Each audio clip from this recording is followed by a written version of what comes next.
Rolling into week 5 of the 2025 NFL season. As always, we got you covered. I'm Giovanni Heener alongside Raza Umarani. And brother, week 5, here we go. There's some nice matchups on the slate, and it starts with Thursday night football, a good one right off the rip. Niners at Rams. So it's matchup always delivers. We're a few years removed from this being a NFC championship game. Sean McVay versus Kyle Shanahan, aka the Who Does Raza Hate More Bowl. Spoiler alert, the answer will pretty much always be Kyle Shanahan, even though I have plenty of disdain for the both of them. I like how I'm being a hater right off the bat, by the way. We're not even a minute This in, is and I'm very already you. This is very you.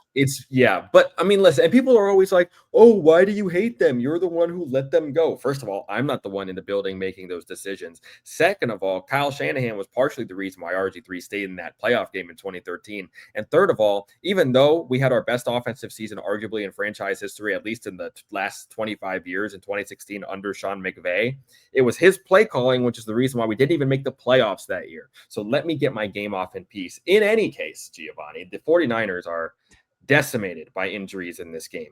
No Brock Purdy, no Ricky Pearsall, no Jawan Jennings, no Brandon Ayuk, no George Kittle. I mean, you and I are going to be suiting up at wide receiver for them tonight. I do think that so many times in this matchup, you can throw stuff out the window because these teams play each other so much. Obviously, they know each other so well. And this is a game where, yes, it's at SoFi Stadium, but it's going to be 70+% Easily. bang, bang, Niner gang. Easily. So, I mean, again, we talked about that NFC Championship game. That was all 49er fans there that day. But listen, the Rams are playing really good football right now. The Niners have crawled their way to 3-0, now 3-1. And Mac's not even fully healthy either. No. So I have serious concerns about their health situation. The Rams are a huge favorite for a reason. I think they win this game, keep San Francisco pretty separated on the scoreboard. I don't think the Niners scored too much in this game. This could be like a 23-10 type of win for the Rams. Yeah, that Rams offense has been humming. Really, you said everything. The Niners are decimated with injuries right now. Really like what Puka Nakua's been doing. Matt Stafford's playing some good quarterback. 8.5 is a big spread in the National Football League, and I sincerely like the Rams to cover it as well. So give me Los Angeles at home. I would swallow it too. Immunity. There you go. Let's move on. Let's move on to London at 9:30 a.m. Long live the king. Tottenham. Tottenham Hotspur Stadium. There you go. You got Vikings, Browns in London. 3.5-point favorites are the Vikings. The over-under's at 35.5. You're lying. I swear to God, you can't make it up, bro. 35.5? That has to be one of the lowest over-unders in history. I'm not making it up. 35. Okay, but it makes sense. It does. The Browns aren't letting anybody score, but they can't score either. Right. This is because of the Browns. Right. It's Carson Wentz versus Dylan Gabriel. It's really a testament to how bad these offenses are, but also how good these defenses are. Is it crazy I like the under in this game? Yeah, I was just going to say I'm actually going to take the under, and I know life's too short to bet the under, but dude, Vegas is trying to tell you something, obviously. Dude, I read in the Ringer this week that like even if the Browns make a quarterback change, it won't make a difference because the problem with the offense is not the quarterback position. For as poor as Joe Flacco was playing, there's nothing the Browns can do on offense that can make up for any of their shortcomings. And now they're going to have a short guy playing quarterback to try and make up for those shortcomings. And I don't think he can do it, even though Gabriel's a fine player. I just turn the ball around. Just turn around and hand the ball off to Quinshon Judkins and call it a day. I'll take the Vikings, I guess, but 1st to 10 wins. I feel bad for the Brits that we're sending this game to them. I'm going to take the Browns. Okay. Yeah, I'm going to take the Browns. Rookie quarterbacks making their first start. Is it because like they don't have film on him or like I just think that you're in such a dire situation in both case scenarios. Why not just let the kids go out there and play free and let it rip? Kind of give them the keys type of mindset. I think Brian Daboll did that with Jackson Dart. He told him, go play. You know what I That's mean? true, but they have an infrastructure that's more conducive to winning than the Browns do. The Browns' Sure. offensive line is in tatters right now. He hasn't. I mean, who's he throwing the ball to? Jerry Jeudy's been invisible. Harold Fannin, David Njoku are a good tight end duo, but like, I can see him maybe making a play or two to I put them think over the top. you're just throwing a wrinkle into things, and you know the defense is going to show up. To your point, first to 10 wins, you need like a Mhm. touchdown. If Yeah, Dylan this Gabriel can is get you one drive, you're feeling nice. true. This is So, 13-10. so This is a 13-10 game. I'm going to take Browns for the vibes. All right. I picked Jackson Dart last week and it worked. So take the True. Browns. Take the Browns. 1:00. 1:00. Lucas Oil Stadium. We're looking at Indianapolis playing the Raiders as 6.5-point favorites. Give me the Colts to cover. I don't even have to go that in depth. This offense is humming. Daniel Jones has been a dog. Crazy thing, he's only thrown 4 touchdowns this year, and it hasn't even really mattered. 4 touchdowns to 2 picks. But the way we talk about Daniel Jones, you would not think that's his current ratio. But the biggest thing that impresses me about the Colts is their ability to run the football. Jonathan Taylor is going to have a field day against this Raiders defense. Across the board, I think the Raiders have been a disappointment. Geno Smith is not playing high-level quarterback.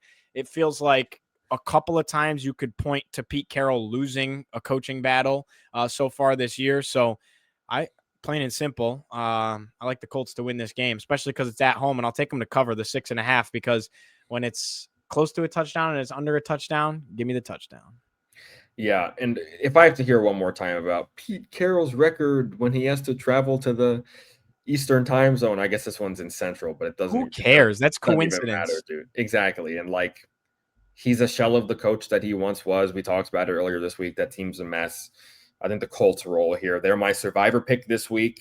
Last week was a no sweat for me with the Lions. So hopefully this is another one where I don't have to worry when red zone turns to the witching hour and I'm like, oh boy, I'm about to lose out on some serious money here. No, I think the Colts offense is extremely efficient. I mean, really, Gio, other than Buffalo, this is the most efficient offense in football, probably. And you're right. It's because of their ability to run the ball. Almost like running the ball is a key to success in the NFL. Who would have thunk it? Because the Bills and Colts do it like nobody else does in the National Football League. The only argument I'll have to that is I think the Lions. And I know you said efficient. You didn't say productive. You said efficient. And I know they are very efficient. They're very efficient too. You're talking about the top 3 right there, though. Yeah. I don't think any question. Well, so the Buffalo's number 1 in rush EPA through 4 weeks. Do you know who's number 2? Washington? The Washington Commanders. So deep knowledge, boy. So you never know. But yeah, Colts roll. It's because Bill's running the rock. Yeah, well, he needs more carries, but that's a different conversation. But I think the Colts roll here. Raiders are ready to stick a fork in them. Yeah. We move on to our next 1:00 game. Giants at Saints. I think we can keep this one brief. I don't know how the Saints are 1.5-point favorites at home. That's crazy. It's crazy. Nobody's going to watch this. It's in New Orleans. Give me Jackson Dart to win 2 in a row. I don't know how I'm saying that. I will say the Saints came to fight in Orchard Park last week against Buffalo, but you're going to get up when you're playing one of the best teams anyways. And I have nothing more to say. Give me Jackson Dart to find a way to win the game, but this is going to be close. I think the Saints are going to keep it interesting. The Saints can't go 0-17. This was one of the 2 wins I gave them in the preseason. I'll stick to it. I think New Orleans wins this one because why not? You know, Spencer Rattler played pretty decent in Buffalo last week. If he could only actually throw the ball, they might have had a chance to beat the Bills because when he was running the ball, he was very effective. Right. So for whatever that's worth, missed a couple of big opportunities throwing the rock though, where he just couldn't get it to the receiver. I'm looking at the Cowboys and the Jets. Dallas, 2.5-point favorites at MetLife Stadium. Jets are 0-4. Woof. Rough start to the Aaron Glenn tenure. I'm kind of surprised that they're 0-4, but they really dropped the ball on Monday Night Football against the Dolphins at Hard Rock last weekend. Cowboys are humming. I don't think the Jets are going to be able to score enough to keep up with them. Give me Dallas to win and cover 2.5. I'm always going to take when it's 2.5. I'm always going to take the field goal. So give me Dallas to cover. And I just, again, it comes down to Dallas being one of the more prolific offenses in the league. Dak's hooping. And I just don't think the Jets are going to be able to score enough points to stay in this game. With that being said, the Cowboys have a abysmal defense. And if they're going to score against anybody, it's probably these guys. But since week 1 against Pittsburgh, we have not seen the Jets offense show a pulse. So Yeah. give me Dallas. This one's tricky because like I like the Jets here, but I don't really trust them. Aaron Glenn, there have been weird reports. I don't know if you've seen weird reports out of that building, like because Aaron Glenn's whole thing is accountability.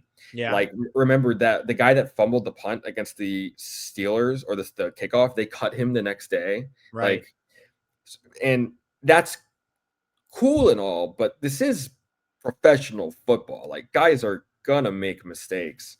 Right. So it's I don't know. There were weird vibes around the Jets. You talked about how poor Dallas's defense is, and that's true. I would expect a big game out of Garrett Wilson here, but I can't trust the Jets to win a game until I see it. I kind of like them to win here. Like, don't color me surprised if they do, but I can't trust it right now. So give me Dallas. All right. Broncos at Eagles in Philly.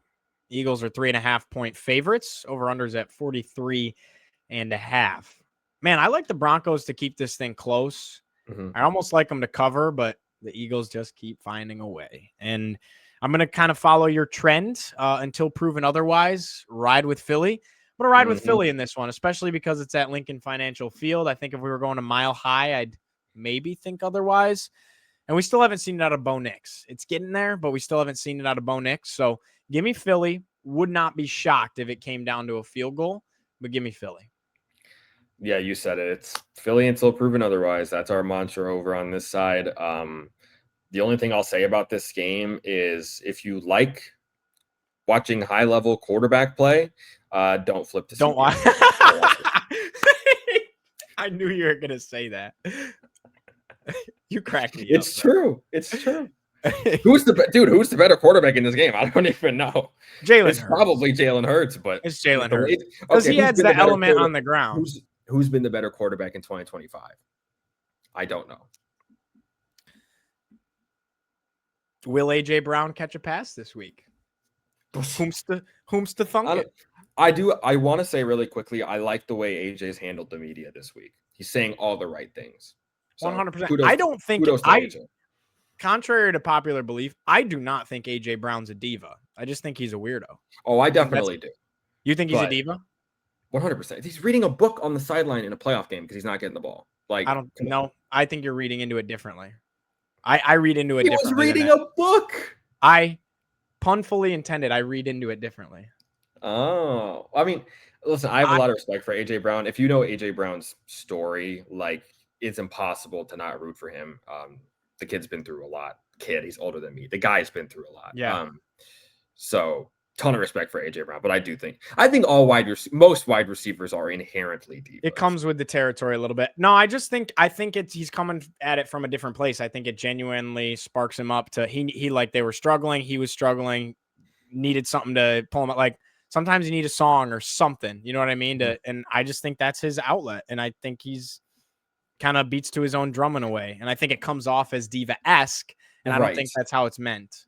To his credit, he was right. Again, I like the way he's handled the media today. They were like, what do you want? And he was like, well, against the Rams, we hit a deep shot.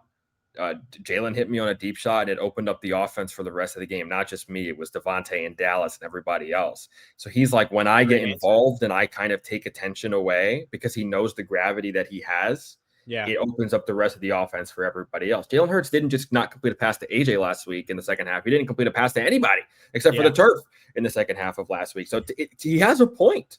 I'm team AJ Brown because I think Jalen Hurts holds the offense back, but I also recognize the antics are antics. 1 o'clock window, Dolphins at Panthers. Probably not going to be tapped in for this one. Miami 1.5-point favorites on the road in Charlotte. That's surprising. I mean, I don't even know where to go with this one. I didn't see the Panthers winning 30-0 against the Falcons. That's for sure. That's I true. also didn't see Miami blowing out the Jets in Monday Night Football. This is a fascinating league. I'm going to go with the Dolphins on the road to win this football game. There's not a good rhyme or reason for it. A Tyreek Hill-less Dolphins to win the football game. Yeah, I don't know. I think I wrote about this week. I think we're approaching the end of Bryce Young. Like, I respectfully don't We see a said that last year. world. That's true. And then he was able to turn it around. But now you don't get many second, third, fourth chances in this league, especially at the quarterback position. You're not, unless you're Baker Mayfield or something. I think it's hard to see a world where he starts starting quarterback in December, to be honest with you. This could be the game that it all unravels, because if he puts up another stinker against the Dolphins, who none of us think are very good, that could be the end of it. But I'm not feeling that right now. I think the Panthers win this game at home. Don't really know why, but I think this is the type of game where Tet McMillan could have a really big game. Listen, we saw what Garrett Wilson did on Monday Night Football. I think Tet has a big game in this game, and Bryce just hits him one or two times for a big play, and that's the difference. Keeping the momentum rolling here. We got Texans at Ravens in Baltimore. You're looking at 2 1-3 teams that we have both in the playoffs. This is probably, in my opinion, game of the weekend as far as how important it is. Wow, yeah, I mean that's true in terms of it being a must-win for both sides, right? And that's where I have the gravity in this game, is the fact that we had both of these teams in the playoffs. Yeah, Baltimore, winning their division.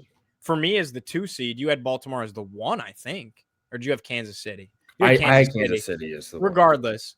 Up towards the top of the conference, winning their division. And it's not playing out that way right now. What is the latest on Lamar Jackson? Houston, by the way, 2.5-point favorites on the road in Baltimore. Lamar Jackson's a big reason as to why. But the thing is, Gio, it's not just Lamar. So they're banged up. The defense is decimated. Dude, it's unreal. So, I mean, most people know, but for those who don't know, Lamar left the Kansas City game with a hamstring injury that I was like, I don't know. I think he's either been hurt for a while and aggravated it or something, but it's bad enough that he's probably going to miss this game. Nnamdi Madubuike was ruled out for the season. Huge notables across the board that have not practiced this week or have not been practicing this week for Baltimore include Kyle Hamilton, Nate Wiggins, Roquan Smith, Pat Ricard, Tyler Linderbaum, Ronnie Stanley. It's not just the defense, Gio. Up front on both sides of the ball, in the secondary, the only position they're healthy at is wide receiver and running back, for that matter. So this feels like the type of game where if Baltimore wants to win, they need to give Derrick Henry 30 carries. You know what I'm saying? Yep. I have a nugget to go with that when you're done. It's very strange the way they've neglected him. I think with Cooper Rush likely starting at quarterback in this game, they're going to have to feed him the rock. But Gio, that's not a winning formula in this league at this current stage in the game. I think Houston's able to do enough. I saw somebody on Twitter say that the Texans offensive line versus the Ravens defensive line is like the two idiots going after one another, like the Dumb and Dumber fight. I think this game is either low scoring or for some reason very high scoring. But in any case, with the way Baltimore is already on defense, plus all the injuries they're dealing with on both sides of the ball, I'll take Houston reluctantly to win this ball game. I think CJ does enough. I think they've unlocked Woody Marks. They've really found something there. I think if he's able to hit his guys, I mean, we saw him establish a rapport with Jayden Higgins. If he's able to hit Nico Collins in this game, I think their offense is able to do just enough to win this ball game.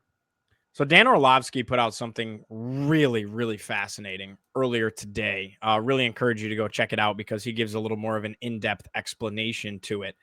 The Baltimore Ravens, when they run the football, with their running backs specifically, tops the league in yards per carry. Nobody does it better than the Baltimore Ravens when they hand the running backs the football. Okay? Yet on first and second down, they rank 32nd in the NFL in percentage of times they give the football to their running backs. How is that possible? How is that possible? They're not giving. They're not giving anybody the rock. I mean, I know Justice Hill got kind of involved last week. I mean, I imagine, Gio, that a lot of the explosive runs they've had this year play a role in that yards per carry figure, right? Like Henry had a couple long ones against Buffalo. Justice Hill had a long one last week, but that is a staggering statistic. But that's a pure coaching misfire that you're on first and second down. They don't give the ball to their running backs. They are dead last in the NFL in handing the ball off on first and second down. How does that happen? Yeah, when you have Derrick Henry in your backfield? It's coaching malpractice is what that is. Shout out to Dan Orlovsky for that. I have to give credit. That's I'm not a wizard. Of a statistic. Yeah. He was so shocked. He made a video about it, and he was like, I think his exact words when he put it out, again, go check it out because he gives a great explanation. He said, "This is shocking and honestly unacceptable," was his tweet, and then a video explaining it. And he's spot on. Long story short, I'm going to take Houston as well, man. It's tough. You're without Lamar Jackson. Defense is decimated. Both teams really need it. And at the end of the day, even if they run the ball 30 times, I don't know how they're going to score without Lamar Jackson on this Houston defense. I think Houston's defense is better than Kansas City's. So yeah, I would say they're close. Yeah. So I don't see a path, and you're getting to be real danger mode if you're 1-4 in Baltimore. Yes. So with the Rams up next. I know. And it's the timeliness of the Lamar injury is just bad because even with the defense banged up, you'd feel like Lamar gives you a shot, you know? Yeah. Anyway, we got to speed it up a little bit. We're going Titans at Cardinals. I think we can be quick with this. This is the beginning of the 4 o'clock window. Arizona's 7.5-point favorites. I mean, screw it. Give me the Titans to cover, Cardinals to win. I thought you were taking the Titans to win. I was like, no, oh my goodness. Give me the Titans to cover. 7.5 is a larger number. Cam Ward had some words to say about their recent performance. I just give me the Titans to cover and the Cardinals to win. I don't even want to talk about this game. Every passing game should be Brian Callahan's last game. Like, we're just kicking the can down the road. I was going to maybe take it in Survivor, but I don't trust the Cardinals as much as I trust the Colts. But in any case, I do think they win. They should roll. Tennessee is a mess, a really bad mess right now. Probably the game of the weekend outside of the one we just talked about, and maybe you could have an argument for Commanders, Chargers, Chiefs, Jaguars for sure. But Buccaneers at Seahawks, banger of a game. Seattle's 3.5-point favorites. Seattle's humming. Offense is doing nice. Jackson Smith and Jigba has been awesome so far this year. The Seattle defense has been super impressive. And then the Buccaneers coming off the heels of a tough loss against Philadelphia at home, but we know how good they are. They've been getting by late in games. Baker Mayfield, Baker Magic. What do you like in this one? I think I'm going to take the Seahawks to win the game because it's at home and the 12th man's going to stand up. I'm also taking Seattle. Baker Mayfield dealing with a couple injuries, probably going to play in this game. Bucky Irving dealing with a couple injuries, probably not going to play in this game. Look out for Sean Tucker to make some plays out of the backfield. He'll be pleased with his performance after this one. No Bucky Irving really scares me for Tampa Bay. On top of, they're missing Chris Godwin, Jalen McMillan, Mike Evans. It's going to be tricky for Tampa Bay on top of their offensive line injuries. And again, I don't like the way that their defense has been playing. We saw what the Eagles did to them last week. I think an offense is playing as well as Seattle's can do something similar. And I also think Seattle's defense is going to step up and make some plays against, again, a Tampa Bay offense that is in patchwork mode right now. Honestly, Gio, the thing I'm most excited for in this game is that each team is wearing their 70s throwbacks. It's going to look like a game straight out of 1976, and I think it's going to be one of the best uniform matchups we have ever seen in our lives. But what do you have to show to the people here? I was going to try and find – I know we have a Sean Tucker autograph card here somewhere. We collect cards, right? There's Zaire Franklin. We collect Syracuse player cards with their autographs on them. There's Oronde Gadsden. So let's talk about Oronde Gadsden instead. I can't find I think the Sean Tucker one's up on the wall, which is why I can't find it in the drawer. He's earned wall status. You know what I'm saying? Yeah, he's pleased with his performance. Yeah, he's pleased. So let's talk about this 425 game. Commanders at Chargers. Oronde Gadsden being a piece of the offense out in Los Angeles. This is your team. I'll let you take the floor. Chargers are 2.5-point favorites. I can't wait to watch this game. Should be an awesome one. Yeah. Goodness, Gio. I'm feeling nicey. I'm feeling nicey about this one. I was all doom and gloom when we talked. Remember when we did our week 4 review, I was like, Washington's not even worth talking about, which to be fair, they weren't after a performance like this. But now, man, I'm absolutely chomping at the bit for this game.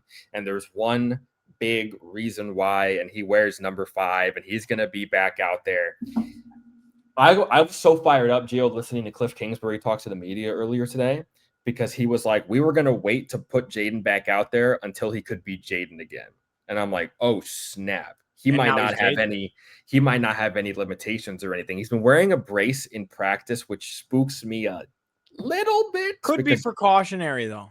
And I think it is. And every time they ask him, like, how do you like wearing a brace? He's like, I hate it. I don't want to wear it. Whatever. And then they're always like, when did you know you could get back to playing? He's like, I thought I could have played 2 weeks ago. I'm like, oh, this dude's ready to rock. Yeah. He's ready to rumble. And guess what?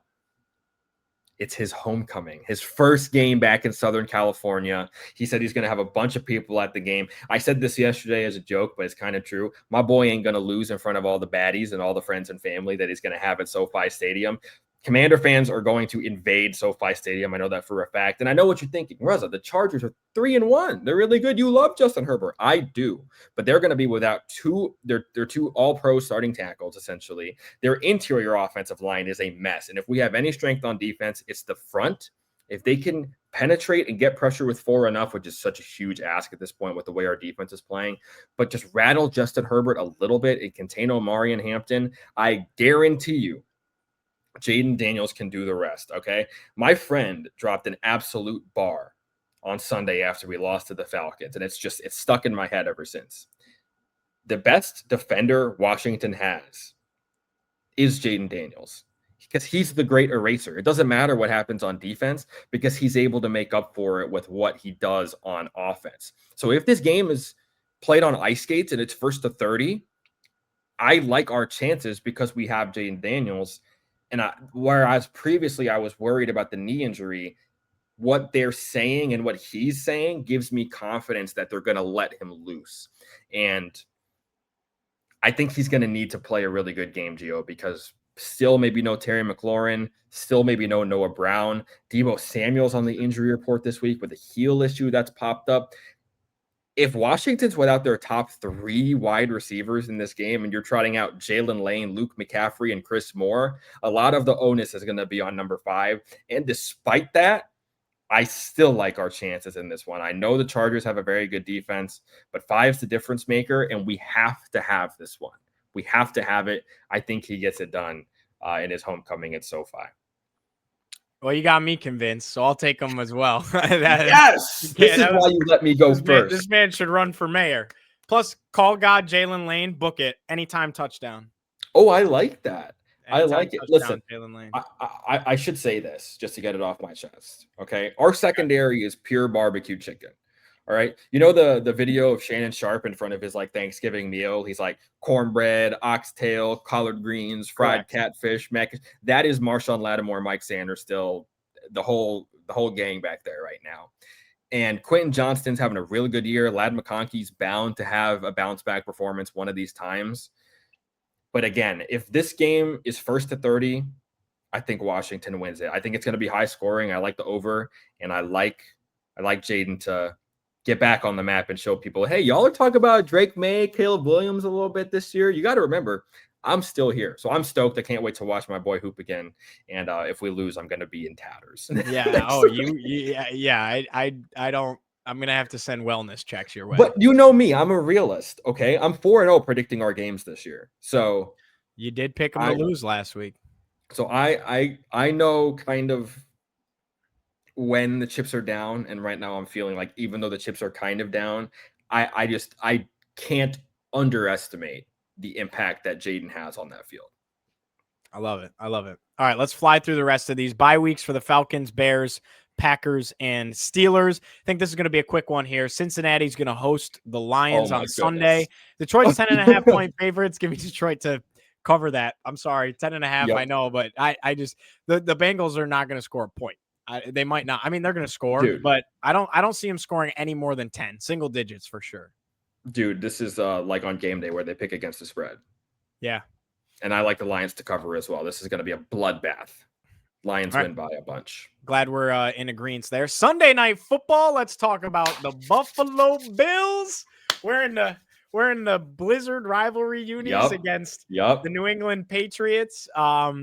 Obviously, it's going to be awesome. Orchard Park delivers in every way. Highmark Stadium is going to be a zoo. I cannot wait. Sunday Night Football. The Bills are playing primetime like all the time. The little kid in me is like, this never happened growing up. I just soak it in every time they're playing at night. So this is great. You look at the spread. Buffalo favored by 7.5. I'll tell you what, Drake May is playing good football, but he doesn't have a lot of help is the problem right now in New England. Patriots coming in at 2-2. A win for them could go a tremendous way. It's Buffalo's division.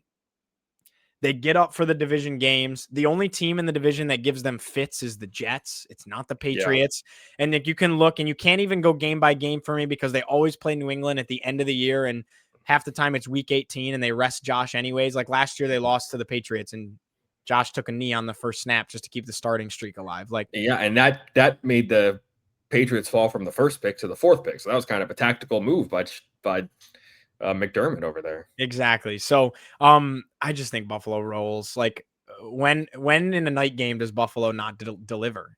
Always. That's true. Always. That's true. Since Josh Allen's been there. Every night game when the lights are the brightest, Josh hoops and the entire offense hoops and the defense makes a couple of big plays. Like I cannot remember a primetime game that they've lost. Can you?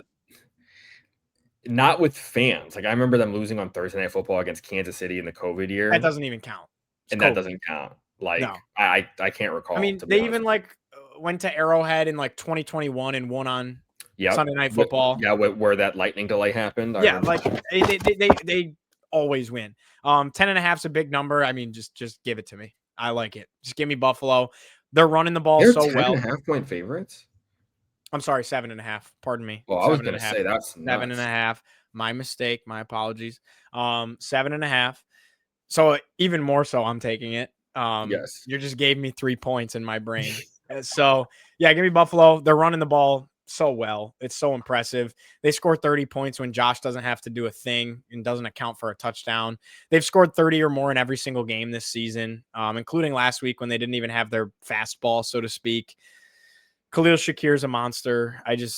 You could go down the list. The defense is still banged up and they still make plays and fly around. And the pass rush has been really good, which is awesome. Because that was a big question mark. They're still not stopping the run very well.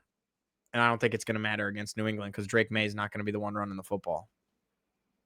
Yeah, this kind of like the Monday Nighter is the measuring stick game for the underdog. I like what the Patriots have going on, but I also recognize that the teams that they've beaten are the Dolphins and the Panthers. Yeah. This is a moment where I think they could step up and give the Bills a little bit of a fight here. Obviously, you never know in a divisional game.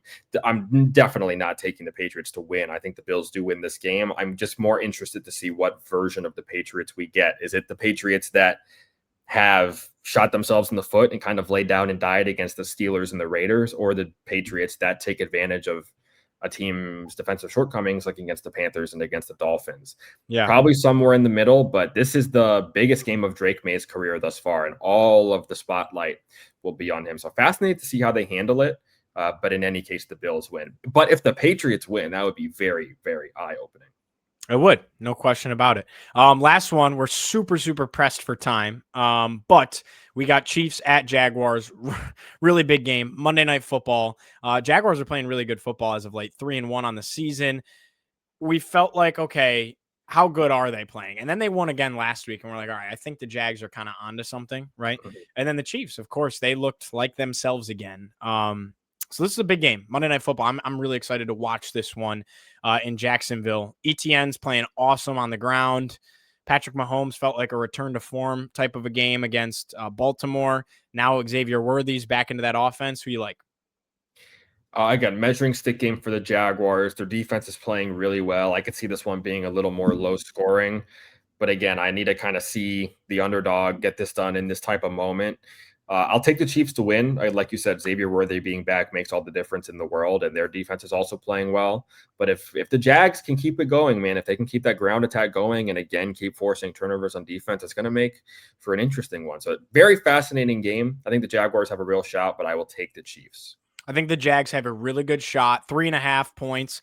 I don't really like the hook. I'm not going to bother with the spread. I'll take the Chiefs to cover and win the game, but I would not be shocked if the Jags kept this very interesting, or even if they flat out won it, especially because, Duval's going to rock. They don't pack it every week, but for a game like this, they'll get up. Yeah, for sure. And so it'll be a good crowd, hostile environment, no question, in Jacksonville. Fun one, brother.